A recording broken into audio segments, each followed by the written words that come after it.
Selon la théorie moderne du portefeuille, les marchés sont efficients et les cours intègrent déjà toutes les informations disponibles. Ainsi, la gestion active d'un portefeuille est inefficace et les investisseurs devraient acheter un indice afin de coller au marché. Cependant, on observe parfois que les marchés actions ne sont pas irrationnels et il est possible de profiter de l'inefficience du marché et donc de le battre. Bien que certains investisseurs pensent qu'investir sur un indice est la meilleure façon de procéder en bourse, certains éléments devraient nous conduire à nuancer ce propos. Découvrez 5 raisons de rester à l'écart des fonds indiciels. Les fonds indiciels manquent de protection contre les baisses. Sur le long terme, l'investissement sur les marchés actions procure des bénéfices. Mais au fil des années, il y a des hausses et des baisses. Investir dans un fonds indiciel procurera des bénéfices quand les marchés montent mais laisse son portefeuille vulnérable lors des cycles de baisse. Il est possible de se couvrir en vendant à découvert l'indice lorsque celui-ci chute mais cela entre dans le cadre d'une stratégie complexe, qui n'est pas à la portée de tous les investisseurs particuliers. Manque de flexibilité avec les fonds indiciels. Il existe des écarts de cotation sur les marchés. Ainsi, il peut y avoir une seule société sur un secteur qui affiche des bénéfices et tout le secteur partira alors à la hausse.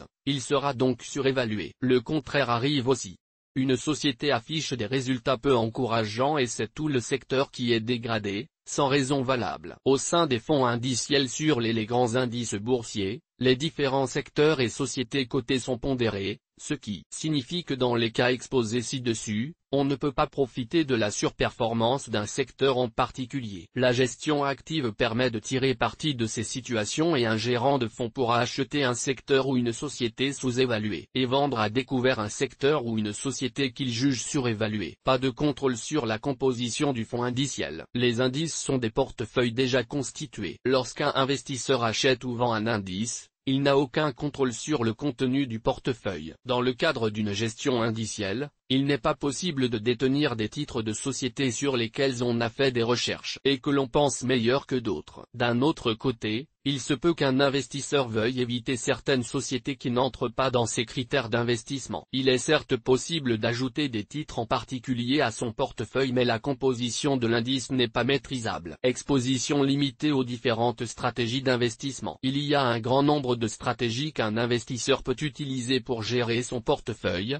mais acheter un indice en limite fortement le choix. Les différentes stratégies d'investissement peuvent être combinées dans le but de fournir à l'investisseur un meilleur ajustement entre ses rendements et les risques qu'il prend. Investir dans un indice procure une grande diversification mais celle-ci peut être obtenue différemment, en investissant par exemple sur 30 titres sélectionnés avec grand soin au lieu des 500 sociétés que compte l'indice S&P 500. Si l'investisseur mène les bonnes recherches, il peut trouver les meilleurs titres value, ou ceux avec le meilleur potentiel de croissance. Une fois ces recherches effectuées, il est possible de se constituer un portefeuille plus petit, plus ciblé. On pourra ainsi se constituer un portefeuille mieux positionné par rapport au marché ou encore ajuster le niveau de risque encouru. Le célèbre investisseur Warren Buffett nous alerte sur le recours à une trop grande diversification. La diversification est une protection contre l'ignorance. Cela n'a pas de sens si vous savez ce que vous faites. Investir dans un fonds indiciel engendre peu de satisfaction. Investir peut être très stressant, spécialement durant les périodes d'instabilité des marchés. Sélectionner un petit nombre de titres évite d'avoir à vérifier constamment les cotations. Par contre, lorsque l'on investit dans un fonds indiciel, il faut sans cesse vérifier l'état du marché, de l'économie. Tout cela peut faire perdre tout le plaisir que l'on peut avoir à investir. Sachant que nombre de gestionnaires de fonds professionnels sous-performent leur indice de référence,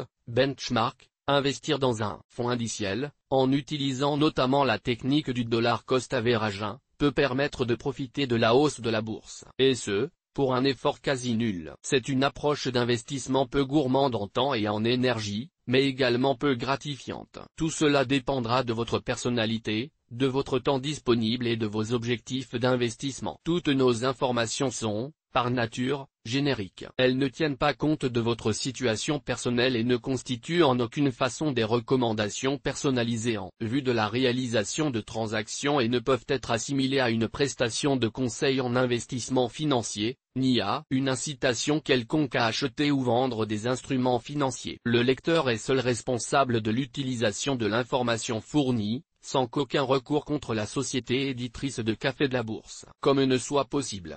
la responsabilité de la société éditrice de Café de la Bourse. Comme ne pourra en aucun cas être engagée en cas d'erreur, d'omission ou d'investissement inopportun.